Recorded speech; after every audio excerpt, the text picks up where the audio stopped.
உண்மையிலேயே இந்த உலகத்தை அழிக்கணும்னு நினைச்சா அப்ப என்ன மாதிரி வயசானவங்க கண்டிப்பா அதை நம்புவாங்க. இந்த பையனுடைய பிரேயர் பண்ற திறமை பிரமாதமா இருக்கு. நம்மளுடைய கடவுளுக்கு உன் வாழ்க்கையை இப்ப நீ அர்ப்பணிச்சிருக்க. நான் இதுக்கு கௌரவப்படுறேன். இன்னமும் ப்ரே பண்ணிட்டு இருக்கீங்களா லியோனார்ட் பர்ன்ஸ்? ஏன்னா நான் கடவுளுக்கு பணி செய்கிற ஒரு பிரீஸ்ட்.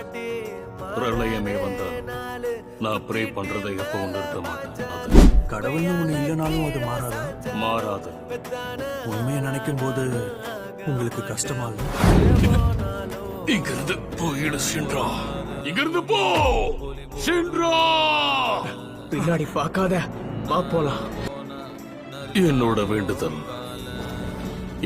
வேண்டுதல்களுக்கு எந்த அர்த்தமும் இல்லைன்னு எனக்கு தெரியும். இதோட என் வாழ்க்கையை